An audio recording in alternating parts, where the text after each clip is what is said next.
Hey everyone, welcome back to our channel. In this video, I'll be showing you the procedure to refund skins and emotes in Fortnite.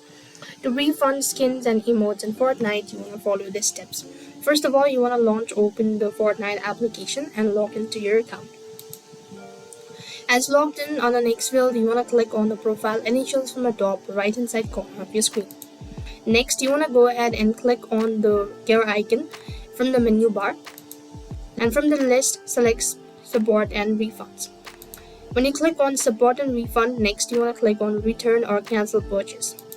As you do it, you want to then go ahead and select use written tickets, after which you then need to go ahead and read the terms and conditions, and if you're sure about it, click on yes, and then click on the OK button after you've read all the terms.